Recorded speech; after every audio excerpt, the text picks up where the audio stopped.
swear the jury, and then we're gonna hear the indictment, and we'll go from there. Please stand and raise your right hand. Do you and each of you solemnly swear or affirm that in this cause now in trial, you will render a true verdict according to the law and evidence submitted to you, so help you God? Yes, I do. Thank you. You may be seated. And defense, if y'all can stand up, please, and does the state have an indictment to present?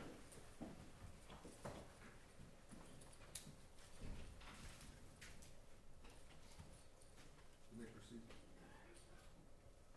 In the name and by the authority of the state of Texas, the duly organized grand jury of Harris County, Texas presents in the District Court of Harris County, Texas, and Harris County, Texas, Tony Earls, hereafter styled the defendant, heretofore on or about February 14th, 2022, did then and there unlawfully, recklessly cause the death of Arlene Alvarez by discharging a firearm in the direction of an occupied motor vehicle while making no effort to determine the identity of the occupants of the motor vehicle, and shooting Arlene Alvarez with a firearm, causing her death against the peace and dignity of the state of Texas. How do you plead Mr. Earls guilty or not guilty?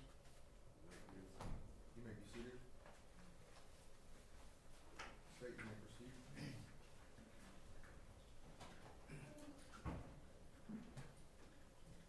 Before she was a name on an indictment, Arlene Alvarez lived with her parents and her family in Southeast Houston, Pasadena area. She was 9 years old. She was in 4th grade. She loved to do her nails and do new videos, dreamed of being on TikTok. She was being raised by her working income parents. Her dad, who's an electrician, her mom, a hairstylist. She lived there in Southeast Houston with her younger brother and baby brother. On February 14, 2022, yes, Valentine's Day, she had gone to the mall with her mom and bought her dad cologne. Dad, being an electrician, he had a job that day. It finished early, and then he got a call where he had to do another job in North Houston, so he was late. He didn't get home until around about 8:30, 9 o'clock at night, greeted at the door by Arlene with her cologne. Feeling horrible, says, let's go out to eat.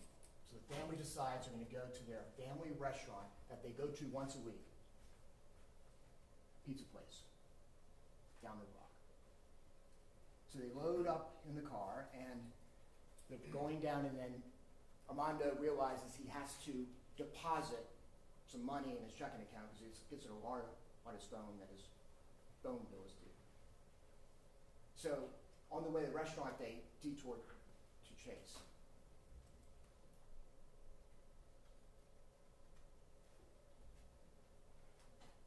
Around that same time, the defendant and his wife is driving, go to a Chase bank. They are in a drive-through, and as she is also depositing money, a horrible thing happens. The wife is approached on the driver's side between her and the ATM, and what appears to be a gun is placed in her face. Horrible, terrifying. She's being robbed, and he's in the passenger seat, the defendant. He says, give me all your stuff. They end up giving her a purse, small purse, wallet, $20. And then the guy who robs them takes her keys, has her take her keys and throw them beside her car. And he takes off running. And this is where this begins. The defendant is seated in the passenger seat, during this robbery. He's the one that says, give him the wallet. Pauses for a few seconds, and as the robbery assailant is running away, he decides not to flee in the car, he decides to get out of his vehicle. He's got a handgun that he carries in his waistband. And what you're going to see, and you're going to learn, is he gets out of that vehicle angry and reckless, because he immediately turns his gun on that robbery suspect as he's running away from his vehicle. The law allows him to do that. And he shoots 3 times at that robbery suspect as the robbery suspect is running away. And then when the robbery suspect hits where the chase sign is, he darts behind it, and the defendant will never see him again. From his standpoint, where he is standing, he can't see beyond that. And just as that is happening, Armando and his family are traveling down that same street. Now, Armando is going to go to the front of the chase. He was not going to go to the side where he believes it's dangerous. But he then sees the robber running away from the scene. He sees him with the wallet in his hand. So he quickly deduces that this guy is a robber running away. And he hears the gunshots from the defendant in the direction of the robber. So Armando is trying to decide what to do. And so the first thing he's thinking of doing, he's going to U-turn and get away. But he knows there's a car directly behind him, so he can't do that. So he starts to veer, and then all he can do is, since he hears the gunfire, is to go forward. And when he does, the defendant immediately, remember how I said he was shooting? He doesn't get back in the car. The defendant then goes into the open grassy area, and he fixates on the next thing he sees, which is a moving vehicle going down the street.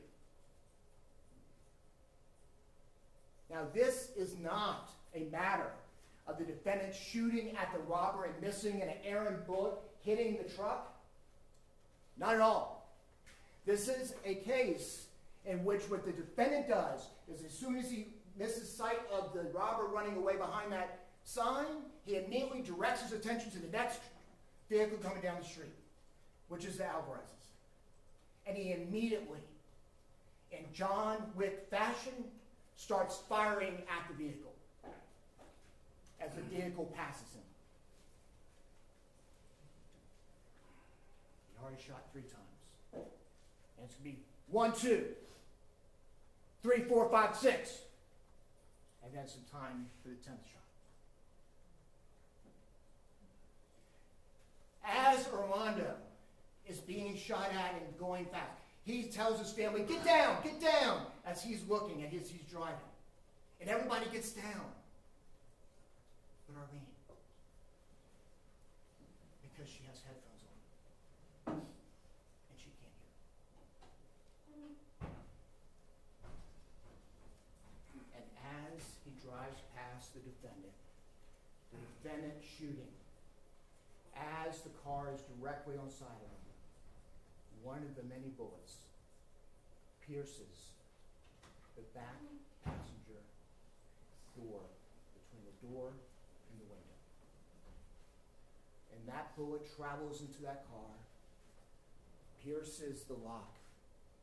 The bullet fragments. Part of the bullet enters her head, right in her right eye, and the other part falls into the car. As Armando drives by that chase, he looks and he sees him. His son is screaming. His 7-year-old son, Armando Jr., is screaming right next to his sister with the blood. So he stops the car. And he gets out in the back, checks on her, sees she's been shot, and the first instinct was, I got to get this guy's plates, and gets back in the car. And as that is happening, the defendant fires another round and takes off.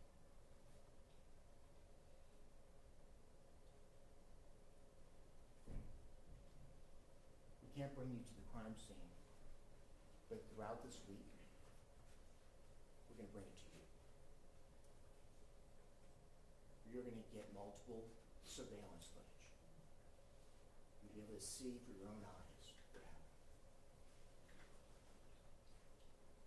Today, you're going to see a surveillance video from Chase Bank that's never been released to the public. So you'll see this. And it's the only surveillance that you will get that is from the perspective of the defendant. What you will see is that horrible robbery going on. You'll see it through the front windshield as the assailant is next to his wife. What you'll see is as soon as that robber starts to run off, the defendant chooses to get out of the vehicle with his firearm and fire at him 3 times as he's running away. What you will see is as he's firing at him 3 times, that robbery suspect never shoots back. As he's firing at him 3 times, that gun that was in his hand never shoots back. And what you'll see is then he gets behind that chase sign. And you'll see from that surveillance, the defendant then chooses not to get back in the vehicle quickly and speed off. That defendant chooses to then go to the grassy area of Chase. And you'll see immediately, you'll see Armando's headlights. You will see he immediately fixates on those headlights. And as that car is coming, his next shots go all the way as he's tracking him down. I want you to remember, write it on there. You'll get evidence of it. 3, 2, 4, 1. The 3 shots at the guy's back. Boom, boom, 2 at the truck. Another one, another one, another one, another one. As you'll see Armando going by. In his truck, you'll see from the chase video, blacked out windows. You can't see in. He fired recklessly into a truck he had no idea who was in there.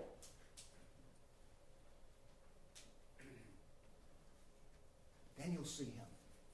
He'll start to drive off. And remember, he has to get the keys. So he gets out of the vehicle and he picks up the keys. You'll see this on the surveillance. He'll get back in the car.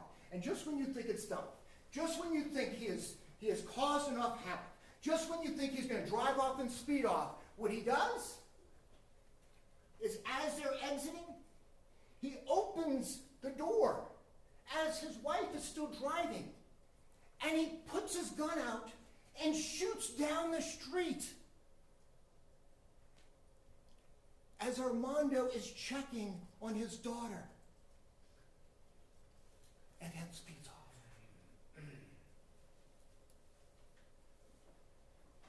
You'll see it with your own eyes. You'll see it first thing this morning. Don't worry, you're going to see it again and again. It will be dissected.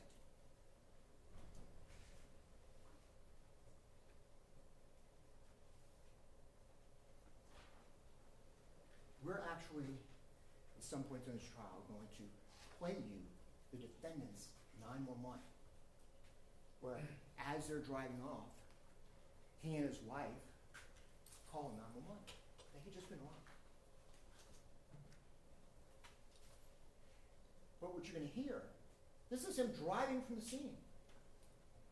You're going to know the first things he says in the beginning is he'll lie to the 911 operator.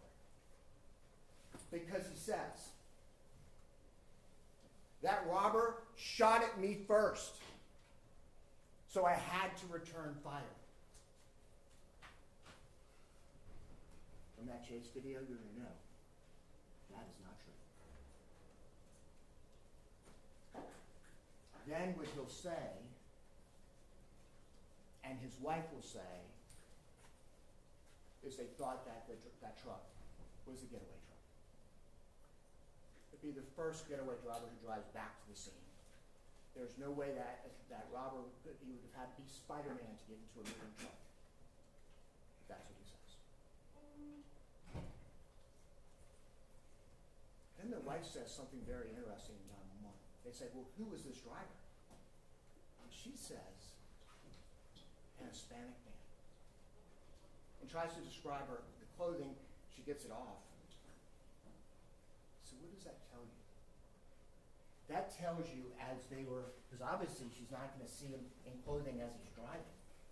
What it tells you is as they're exiting the driveway, just as he is shooting down the street, she must have seen Armando getting out of the car. So it was bad enough he was going to recklessly fire into a car that had windows tinted he couldn't see in. Now he's firing at another human being that he had never previously seen.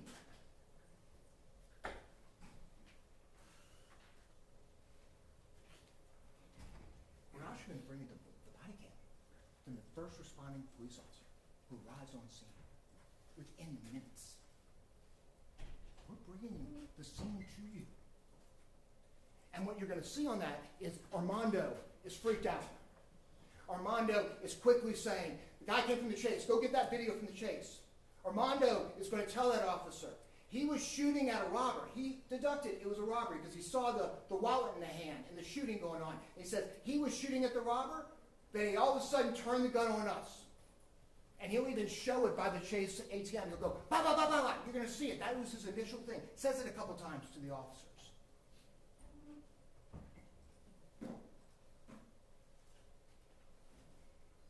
Now they're going to process the scene. They're going to recover some shell casings, not all, and you're going to learn that that's not uncommon. Every shell casing does come back to the defendant's gun. They're also, because he responded to 911, patrol officers went to the defendant's home. He cooperated. He gave over his gun. Now, what's going to be interesting to you, and one I've never had an answer for, is the magazine that he says was in it isn't going to add up. It's 12 capacity magazine. There's 6 bullets in it. Clearly, he shot more times. So either he reloaded or it's a different clip. Y'all can determine that. What's important, though, is every shell casing recovered at the scene wraps back to that gun. Now, the bullet, that part of the bullet that ended up in Arlene's head was too damaged because of being inside the head and the path that it can't be identified. However, the bullet fragment that is part of that bullet that was found in the vehicle, that is the same from his gun. But again, this isn't a case of a whodunit. This isn't a case where officers have to investigate and talk to people to find things. This is a case of which you can determine it from watching it and seeing it. And y'all are going to get to see it firsthand. Because we're also going to show you other surveillance from across the street, and just down the street, and all the way down the street.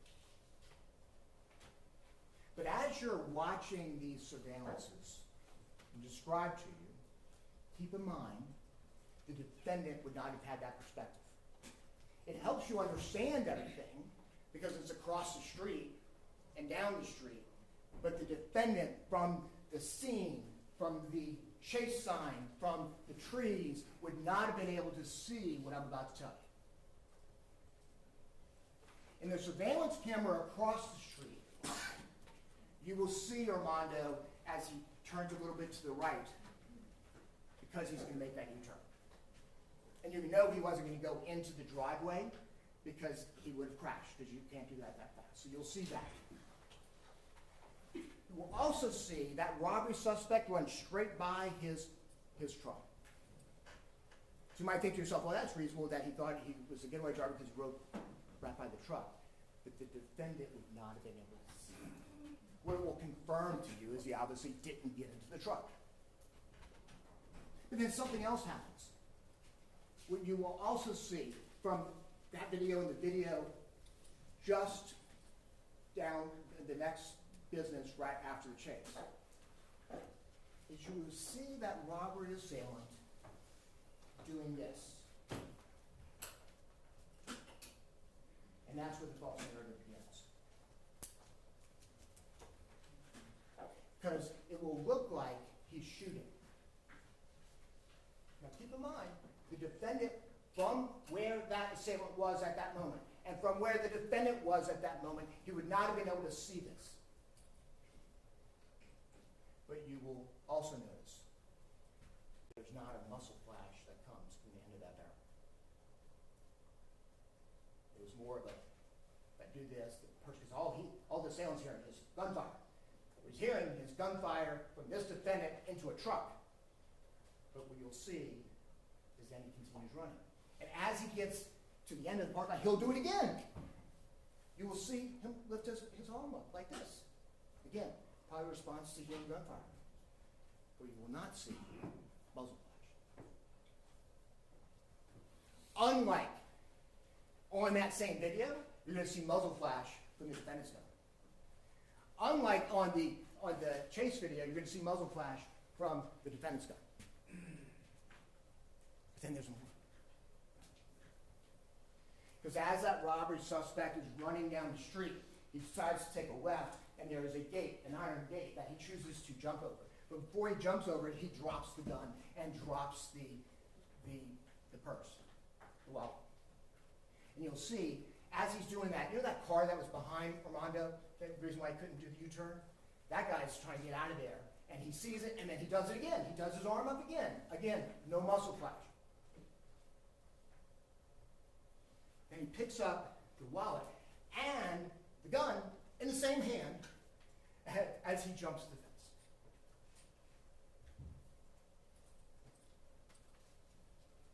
You're going to learn that there were 10 shots that night. And we believe by the conclusion of this trial, you will conclude that all 10 came from the defendant. Again, those videos are giving you complete context. We're showing you everything. But remember, it's only that chase video that you will see is the defendant's perception of what happened.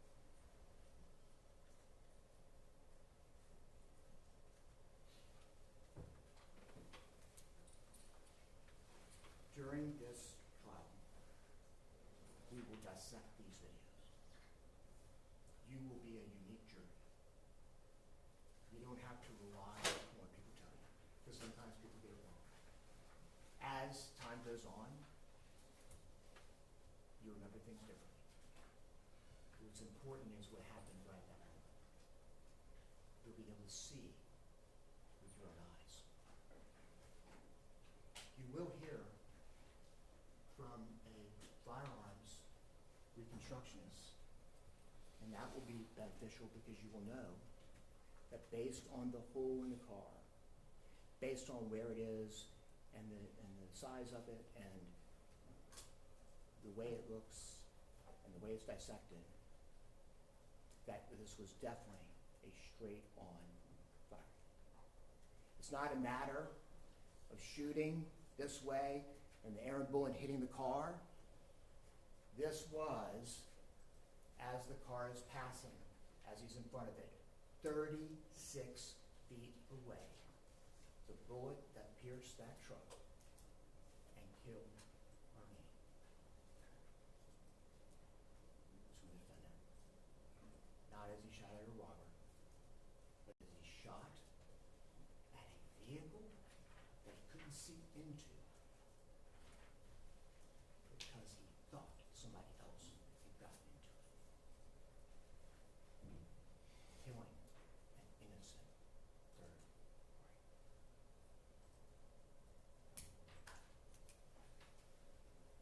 At the conclusion of this trial, you will decide that even under all the circumstances that defendant was experiencing that moment after being robbed, he was extremely reckless by shooting into a vehicle he had no idea was in it. And he's guilty of manslaughter for taking the life of an innocent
far into it. I know that there's a lot of emotions with respect to this case, but if we can please keep the audience, noises or comments to themselves, and if you can't handle that, I totally understand, just please exit the courtroom right now. My intent is to give a fair trial. In this case, I'm gonna have a fair trial. That won't be an issue. You may proceed. Thank you. If it And pleases please the speak court. up, okay? If it pleases the court, Your Honor. Attorneys for the state, ladies and gentlemen of the jury, good morning. Wow, that was pretty persuasive, wasn't it? As a matter of fact, if you believe all of that, then probably no sense in having a trial. Like, why are we here? Objection, argumentative. So ruled. Let me tell you why you're here, because the facts aren't gonna lay down exactly the way Mr. Jordan just described them to you. They're certainly gonna put on evidence to try and convince you that Tony was in fact reckless that night in shooting at the truck. But the evidence that Anna and Ed and myself are gonna put on is gonna tell the story a little bit differently. It's gonna prove to you that in fact he wasn't reckless that night, and that he had a reason to believe that the truck was involved in the robbery. And he made several points which I'll address, but there are certain things about the evidence that we both sides agree on, okay? And, excuse me, but I'm as I get older, I need more and more notes so I can remember where I'm at. And I want to talk to you about the evidence, okay? But I think as you hear the evidence in this case throughout the next few days, one thing is going to become obvious to you, okay? One of the things that are going to become obvious to you is that you're going to realize or come to the realization that there is a robbery suspect, an armed robber out there who should be sitting in this chair, right here. That person is in fact the individual that they should be prosecuting for this tragic event. And make no mistake about it, guys, this is tragic. Nobody wants to lose a child. And let me prepare you, you are going to hear some gut-wrenching testimony. You're going to see some video that is really moving, okay, in that respect, okay? I want to prepare you because the evidence is going to be presented, and it is what it is, okay? One thing that we agree on is back on Valentine's Day, February 14th of 2022, 3 years ago, and he talked about a video. They have a lot of videos, okay? We've seen them, they've seen them, and hopefully you're going to see them all, because they'll help you really determine for yourself what happened, because regardless of what they say or we say, that's not the evidence in the case, okay? We might both have our interpretation of the evidence, but at the end of the day, the 12 of you make the decision. That's really why you're here. But we do agree that this occurred on Valentine's Day back in 2022, no question about it. And when you watch the video that they're going to introduce that is shot from the Chinese restaurant across the street, the back of it, here's what you'll see that night. You're going to see a male dressed in black clothing, dark clothing, and you're going to see him a distance down the street, and he's sitting on the ground. He's just kind of lurking near this fence and kind of in bushes. And then you're going to see Tony and his wife Dee pull into the Chase and up to the ATM machine. And what you'll see is this individual sees what's going on and he gets up. And you're going to see him on video. He walks down the street, walks down the sidewalk.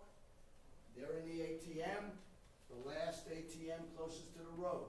There's some bushes between the sidewalk and the ATM, and the evidence will show you, you'll see him as he walks up, he walks past the bushes, and when he sees Dee doing her transactions, he immediately runs around, and what he does at that point, he runs right up to Dee, and he sticks the gun right in her face, okay, right in her face, and robs her at gunpoint. And you'll see, if they show it to you, You will see the video from Chase. I don't know which one particularly he's talking about. Hopefully he'll show you the video where you can see the fear in Dee's eyes as she's held at gunpoint. And you can see Tony in the video holding up his hands, okay, like this, kind of protecting himself, okay? If Tony was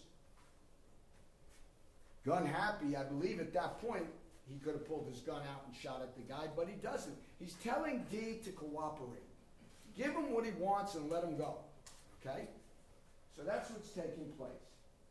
Now,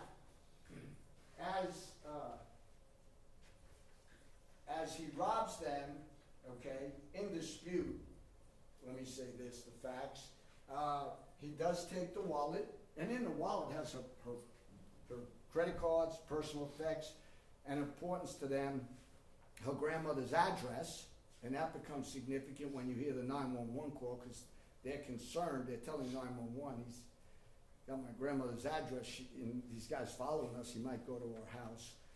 In any event, money, and then the keys are not dropped inside the car. The keys are, we believe he took the keys, and the evidence will show that, or they threw the keys at him, but the keys are outside of the car, because that's the reason Tony gets out of the car, okay? And they'd like you to believe, and he says the evidence will show that the keys were inside the car, he didn't need to get out of the car, okay? No, he gets out to get the keys, okay? And as he gets out, Tony believes, and there's evidence to support, that the robber shoots at him.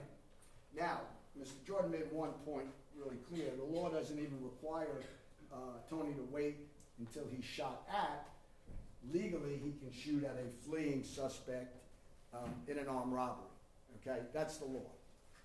And he talks about these photographs where the robber is down like this, and we have him, we'll introduce him if they don't, but he's clearly pointing back towards Tony, and the reason why Mr. Jordan can't tell you that a lack of a flash indicates he wasn't firing is because they never found the robber's gun, okay? And without having the gun and not test firing the gun, they can't sit here and say every gun disperses a flash to indicate it's being fired, okay? You can look at the video, and that's the kind of stuff you'll have to decide. Those are the facts you're going to have to decide for yourself, okay? I can tell you one thing, he can tell you the opposite. You'll have the video to look at, okay? Fair enough. And that's how we think this should proceed. Look, the evidence again is going to show that they're prosecuting the wrong individual. He's the scapegoat. That's what the evidence is going to show, okay? This is a tragedy. There's no question about it, okay? The evidence is going to show he didn't get up that morning with his wife and plan to hurt someone, to shoot someone. That evening, they planned to go to dinner together, like many people do, get something to eat on Valentine's Day, okay? He worked late. She wanted to deposit her check, and she wanted to get money so that they could go out to eat, okay? This is not something that he thought about doing in advance. They pull in, and unfortunately this travesty, sickening travesty unfolded. Why did it unfold like it did? Because when Tony got out of the car, okay, and they were exchanging fire at the very same time, okay, the very same time, at that instance, the Alvarez family in their truck, they were coming to the ATM. Now, here's where you have to look at the video very closely so that you are not misled. There is, the ATM machines are up there. There is the entrance over here. And you will see on the video a very slight maneuver by the Alvarez family Armando Alvarez, driving the truck, he turns very slightly, okay, not significantly, but enough that you know it was an attempt like he was going to turn in. But he realized that he was in the middle of a robbery at that point. I mean, we're talking split seconds, people. And one thing we will agree with is that there's a sightline issue because a lot of this is taking place behind trees and behind signs, the chase sign and everything.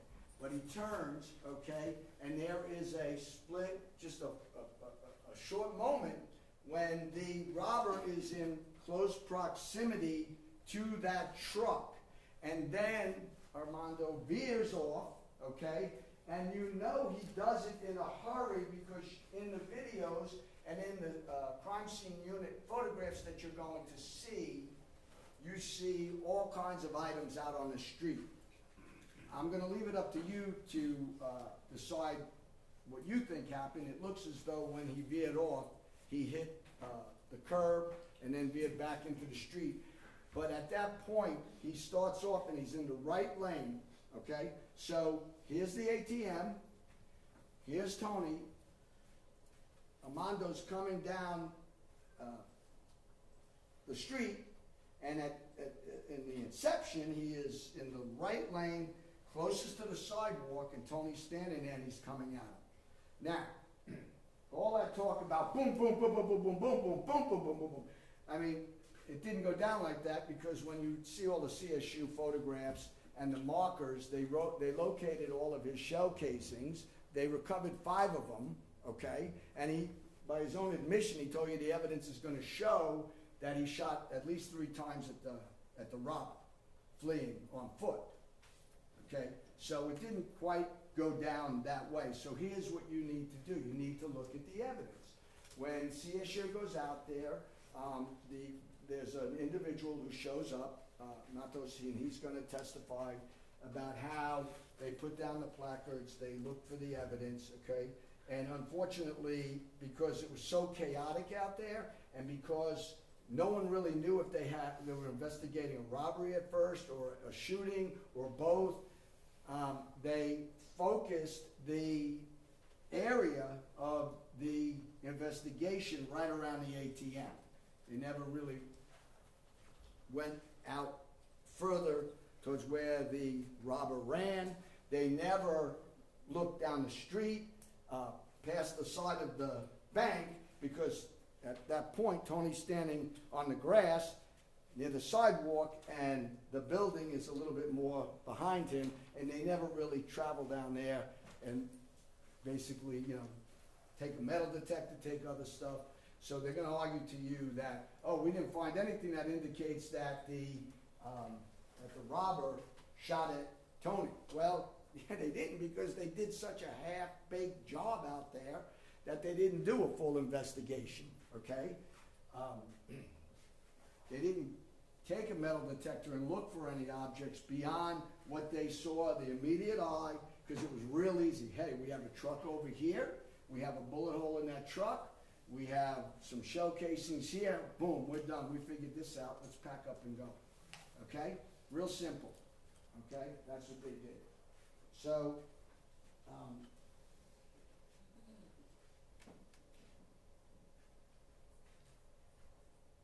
the whole incident took 20 seconds, 30 seconds if you include the robbery itself at the ATM. Here's the problem with that. We don't know, all this video footage, we don't really know about the time frames, the cameras, how they're set. We don't have that information available. We can look at it, and obviously we're restricted by the lighting, and the video's not the best. It's blurry at some parts. It's grainy, but you can go over the evidence and you can kind of figure out what's happening. But what's really important, I think, and what I'd ask you to pay attention to, and you can make the decision, is that at the time from when Mr. Alvarez kind of veers into the bank and then takes off directly towards Tony, from that time to the time that Tony shoots at the truck is less than 2 seconds. 2 seconds at best, but less than 2 seconds. Boom, boom. That's how much time Tony had that night out there to make a decision, okay, about what he was gonna do. Not very much time. And the evidence will support that, and if you look at the video, you can see it, you know, you can see it for yourself.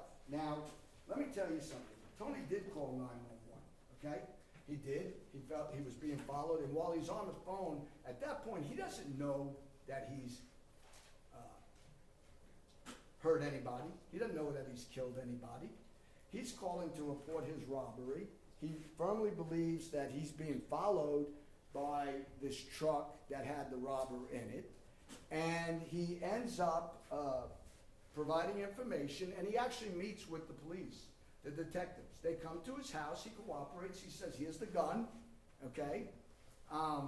And he and Dee are both taken downtown to give statements, and they do, okay? They give statements, and, you know, the officer talks to him, Detective Farrell. He's on their witness list, and I anticipate they'll call him. And he gives a statement, and I can't introduce it, but they have it, okay? They have the statement. And if they want you to know what Tony told the cop, they can introduce it. No, Mr. Ten, keep it to opening statement. Okay, so let me tell you what the evidence will show, depending upon what they do, okay? And what they want you to know. Objection, argumentative. Keep it to opening. So, the evidence will show that Tony sat down with Detective Farrell, and he told him exactly what he Objection. Please approach. Please approach. It's not arguing. I'm not arguing anymore.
I can pick up where I left off. Please.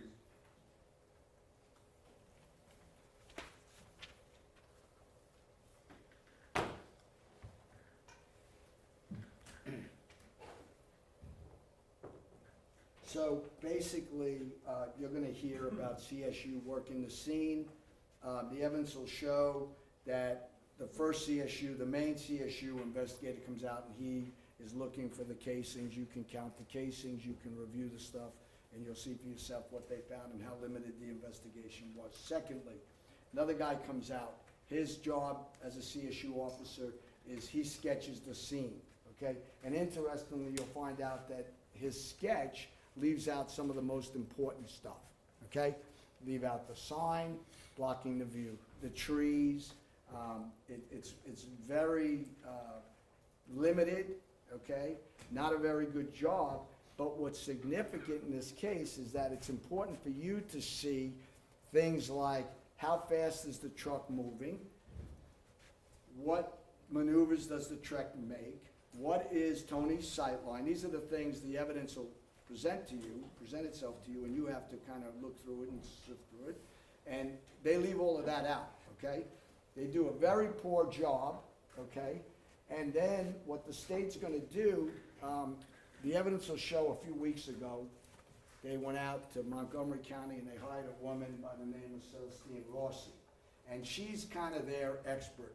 I mean, you'll see her resume, it's 19 pages, and she's an expert pretty much in everything, okay?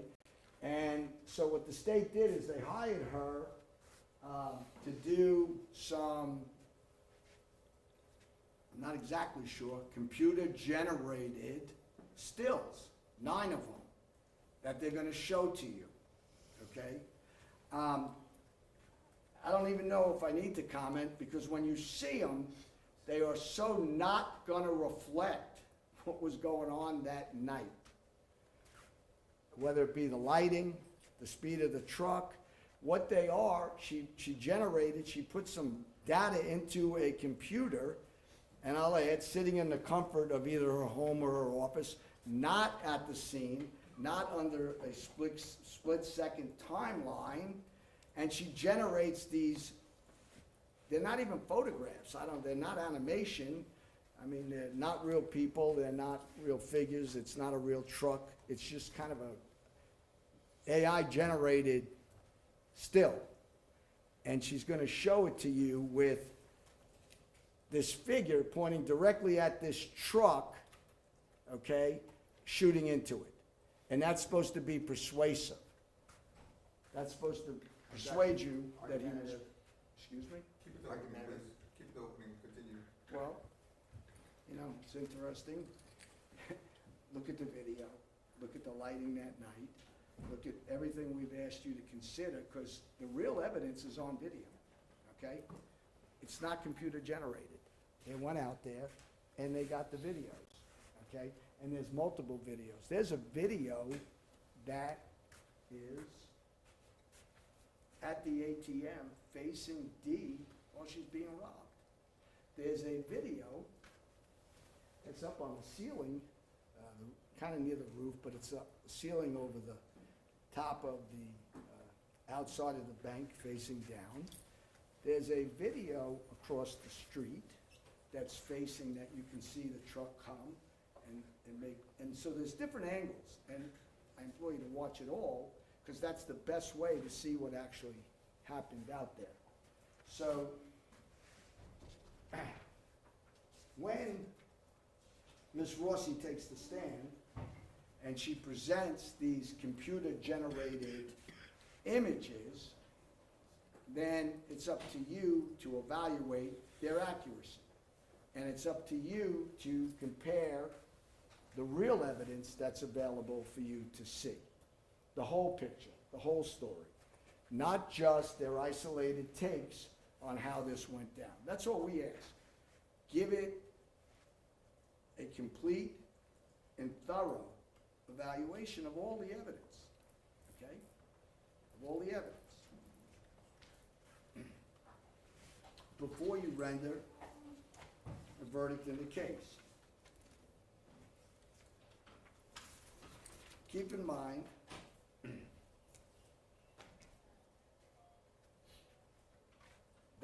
Miss Rossi, they didn't send it to, the DA's office didn't send it to the crime scene. That's what the best form of reconstruction you'll find out is. If you're gonna reconstruct stuff, that's how you do it. But no one from the district attorney's office sent her out there. You're going to find out that she put data in to a computer and got pictures out. And she's gonna talk about all of the efforts that they made to capture the correct measurements of everything. But think about this, the CSU people are gonna tell you that their measurements, and they're out there, are approximate, okay? And you're gonna learn that for an accurate reconstruction to take place, you have to have accurate measurements. It starts there. And there's even more issues that arise when you are trying to reconstruct the shooting of a moving vehicle. So the evidence is going to show that there was some problems with really reconstructing this accurately, and that 3.5 years later, a couple weeks before trial, to generate these photographs for a jury to see, I think the evidence will establish that that's basically a last-ditch effort. Objection, argumentative.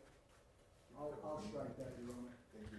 You don't even have to rule. Look, it is what it is, and like I said when I stood up, if the facts were like he stated them to you in opening, then there really would be no need for you to be here. But the facts aren't that way, and the evidence isn't quite that way. And it's gonna take the 12 of you, actually 14 of you, to sift through everything. And that's all I'm gonna stand here and ask, okay? And at the end of this trial, ask yourself, well, they've charged him with an omission of not, I don't know if it's not taking the time to determine who's inside the truck, or how, for not maybe stopping it, trying to figure out who's in the truck. Because if you read the pleading, the charging instrument, the indictment, that's what they charged him with. And you apply the law, okay, which I'm not gonna go into now because the judge will give it to you. You apply the law, then the verdict at that point, if you follow the law, okay, should be not guilty, okay? He's never said he didn't shoot into the truck. He's not say, as I stand here today, I don't know what evidence will be presented to you regarding how they determined if he did that, but I'm here to tell you he's never said. The evidence will show he never disclaimed shooting into the truck, okay? That's all I can say about any statements he made at this point. What I want to do at this point is thank you for your time. It's going to take a few days. And again, I just ask that you consider all the evidence and you make your own determination. Don't let Mr. Jordan sway you to think it went this way. And I'm here to tell you, don't listen to what Anthony says, okay? I just want a fair and impartial. You're kind of like the referees, the mediators, okay? And you make the determination. Thank you. I thank y'all for y'all's opening statements. This is my normal time for my